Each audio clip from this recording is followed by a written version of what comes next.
here, back at you with another video.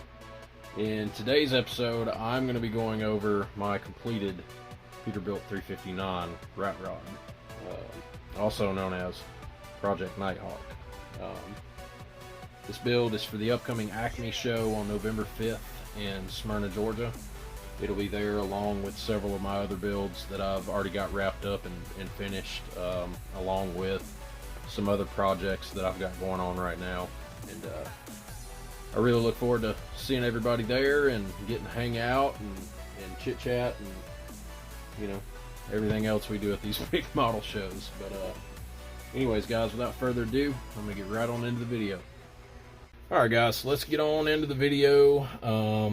First off, I want to start by saying that I'm sorry for being so inconsistent with delivering videos to you guys. I've been so busy working on projects like this and other projects that I've just not had any time to do any other videos for you all. And you know, hopefully we're going to be able to pick up the pace here and start cranking out videos for you guys.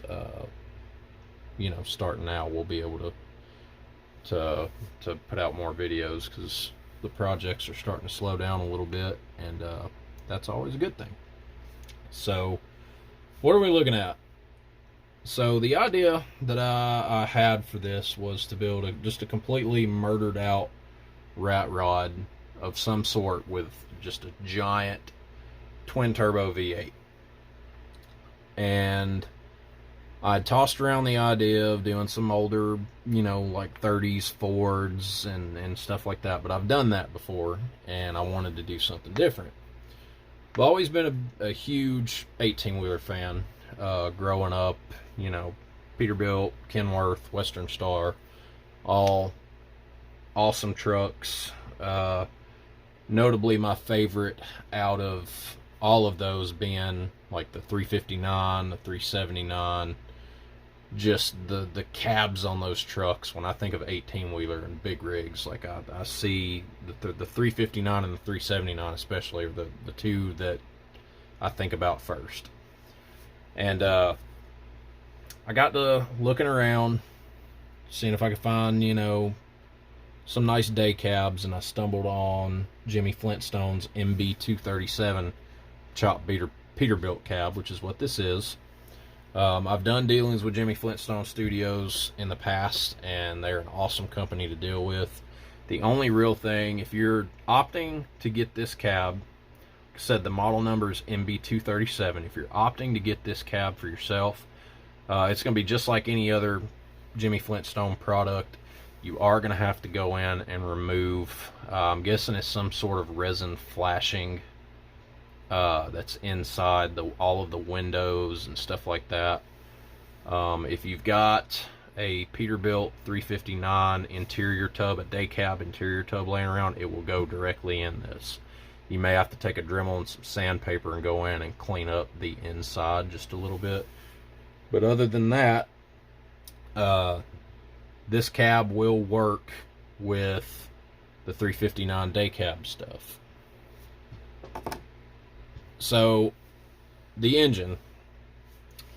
So the inspiration that I had for the engine was based on Leroy the Savage over at the Cletus McFarlane YouTube channel. I knew I wanted to build something similar to that. I'd done something similar to that before with that the F100 drag truck from one of my previous videos, except this has got the complete upswept exhaust, which is, it just screams Leroy at me, and I knew that I wanted to do something similar. I've used this engine in the past in other builds, but I knew that I didn't want to use the factory intake from the resin kit. The engine is, and I think it's Oslo, it's a 14.8 liter VT903 turbo diesel V8. The turbos that I opted to use are 102 millimeter twin turbos. They're mirror image turbos from Ron Olson at Shapeways. Do a lot of stuff based on his products. He makes awesome products, and they really look great on here. The radiator and intercooler are completely scratch built. The intake is all scratch built. I've got all of my blow off valves and waste gates, they're all plumbed. This section here is designed as a throttle body, so there's wires that, you know, run out of it and run to, you know, the frame rail, that along with you know, the electric radiator wiring and all your vacuum lines for the compressor housing and stuff like that. We've got batteries. I don't know how well you can see them. Turn it around. There we go. I wired in 4 batteries under this shroud, which we'll get to that in just a second. Wired in 4 Optima batteries. I forget who prints these, but I know you can find them just about anywhere. And you know, I just wanted to add as much detail to the front of this thing as I possibly could. The grill is, I mean, it's it's got a lot of crazy scratch work done to it as well. The grill is actually from a 1/16 scale 34 Ford Phaeton street rod kit. I think I said that right. The only changes I had to make, obviously, from, you know, cutting out this nice point in the shroud to give it some character. The grill is actually, it's connected to this shroud here, which you can see just a slight body line there. I could have kept on filling that and smoothed it out, but I kind of like the way that looks. But I had to rake the grill back in order to get ground clearance at the front. But the biggest change that I made was milling out this chrome center section. This was all like a, you know, a really cheesy and obviously old, outdated design in this grill. You couldn't see through it or anything. So I took a Dremel, went in, milled all this out, bought a really nice metal mesh material, put a nice crease in it, and then went in and trimmed it to fit the inside of the shroud. And then I went and picked up some Peterbilt 359 headlights on eBay, and that pretty much finishes out the grill. The front suspension, it's pretty simple. It's just a regular old front end kit. I can't remember what kit it's from. It had to be widened though to get the tires to miss the turbos. We'll get to the tires in just a minute as well. But it's a airbag front suspension. The rear's all airbag as well. Which we'll get to the suspension now, because it's one of the other bigger projects. That the chassis had to be based around the rear suspension. The dimensions of the chassis had to be able to fit this back here. And the suspension is from industrial or American industrial truck models, which I think they're out of business now. All of their business went over to Keystone Aluminum Miniatures or something like that. I know that the original owner of AITM, I believe he passed away, and he was in the process of moving his business over to the new company, and they picked it up just in the nick of time. And our thoughts and prayers all go out to the family of the old owner. But the suspension is a Mack 80,000 pound hard bar airbag suspension. You would find this on a lot of, I think, like a lot of oil field rigs and stuff like that. Really beefy suspension. A lot going on with it. But the like I said, the chassis dimensions had to be based around these sections right here. Otherwise, you know, this suspension wouldn't have been able to work. And thankfully, you know, it all worked out the way that it did when it came time to scratch build the chassis. The chassis is built out of 2 different sizes of styrene strip. The rear section from the cab back, which you can obviously see is a lot thicker, is built out of evergreen 0.125 by 0.438, and then everything from the cab forward is built out of polystyrene's 0.125 by 0.250 strip. And then in the center here, there is multiple bracings, rod supports in there that actually keep this from being able to bend and buckle. It's actually a relatively strong chassis, because this model does weigh quite a bit, and really happy with how that turned out. Moving on now to the tires and wheels. So over the past several months, I have really came to enjoy using 1/25th scale RC products on my models, especially their tires and wheels, because they're 1/25th scale, so they fit these perfectly. These tires are from RC 4-wheel drive. They are the 1.0 Super Swamper Bogger, and they're wrapped around like a Humvee military style wheel that I found on eBay. I actually accidentally found these wheels. These ain't even the wheels that I was looking for. And then when I saw them, I was like, man, those things would look awesome on here. But to scale, in 1/25th scale, these tires are equivalent to a 50-inch Super Swamper. So they are a huge, huge, huge tire. But the main focal point of the wheel, which I think you can all notice by now, are the beadlocks. And these beadlocks did not come with these wheels. These beadlocks were printed and sent to me by a really good friend of mine named Miguel over at DevilDog.Games. He is, without a shadow of a doubt, the best person I've ever seen on Blender. The guy is absolutely awesome at what he does. I'll leave a link to his website, his Hobbyworks website, down below. If you guys are on the market for some really badass files to 3D print, he is your guy. You go over and check his stuff out, and I'm happy to support him because he's helped out tremendously with this build. We'll get a shot of the rear setup again. Like I said, same tires, same beadlocks. It's just a dually wheel, 2 sets of dually wheels at the back, and that's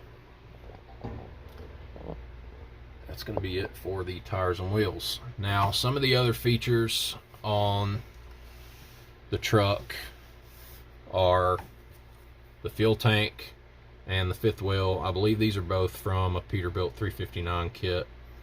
The only changes that I made to the tank was adding these little fuel caps. I'm not sure where they came from.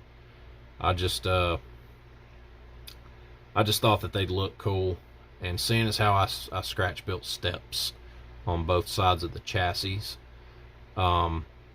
it worked out to go ahead and add 2 fuel caps. So if this thing were, some crazy real life hot rodder decided to get the idea to actually build this thing in real life, you would be able to fuel it from both sides. And I think it looks awesome. The pogo stick, was not really familiar with how to design and build one of these. So I went to a really good buddy of mine, Terry, over at Super Sport Model Shop. Helped me figure out how to design and build this pogo stick with all of the lines, the different lines coming out of it. And these are actual functional lines. Once I get the scratch built trailer finished for this, I'll be able to plug and unplug these lines, depending on whether or not the trailer's actually hooked up. And they've got a really nice bezel that they sit down in, and it's just another one of those little subtle details that I added to the truck that I thought really made it look nice. I would show you guys the interior, but you know, kind of hard to do with a finished model. But it's nothing major. Again, it's just a Peterbilt 359 day cab interior tub with custom bucket seats in it and red seat belts. Not a lot going on there. You know, I put a little detail into my interiors, but I tend not to go crazy with them. At least not like I did with the drag truck. But yeah, it's just a really nice, simple interior. For the paint, I knew that I did not want to go with a gloss. If you're going to build a rat rod, stay away from gloss finishes, because they to me, gloss finishes take away from the entire look of a rat rod. You want something that's, you either want something that's dingy and dirty looking, or you want something that's kind of stealthy, and that was the approach that I went with blacking this kit out, or this build completely out. And the color that I used is, again, Mr. Finishing Surfacer 1500 black. This is a primer. It's my favorite primer to use. It's extremely durable. This truck's been finished for several months now, and I've handled this thing quite a lot, getting it in and out of the display case to show to people. And this primer is absolutely, it's tough as nails, and it looks great. It's not like a matte primer so much as it's more like a satin primer. You can see a little bit of sheen here and along this this frame line here, and you know, across the top of the turbo kit. But yeah, it's just a really nice looking primer. I'm really happy with how it turned out. I'm really happy with how the entire truck turned out. It's definitely not the greatest model ever built, but it is by far my favorite that I've built personally. Had a lot of support building this thing, and you know, had a lot of people pushing me to get it finished. And like I said, it's going to be at the ACME show in Smyrna, Georgia on November 5th, and I look forward to seeing you guys down there. But yeah, it's pretty much going to wrap it up for this video. I appreciate everybody tuning in. Like I said, I know it's been a while since I uploaded a video, but I've just been so busy with all of my other projects. Hopefully now I can start being a little bit more consistent with making videos for you guys, because the projects are starting to slow down. That show's starting to creep up. Really trying not to get in too deep right now with any more builds, because I want to be able to take a lot down there to put on display. And you know, these builds, they tend to take time, especially when you're doing a lot of scratch building and stuff like that. Not to mention that I've got, you know, several other builds in progress right now that aren't even related to the ACME show. I've got, you know, a 1/350th scale Yamato that I'm building right now. I've got a 350th scale USS Texas that I'm building for a really good friend of mine. 1/72nd scale B-52. Oh wow. A lot of other stuff. You know, got some other finished builds that'll be going. I've got others that are in progress right now waiting to get finished up. But you know, I just wanted to crank out a video for you guys on my absolute new favorite project that I've finished. And like I said, I hope you guys really enjoyed it. I'm gonna end it off here, and I'll catch you guys in the next one. I appreciate you watching. Thanks. Yeah.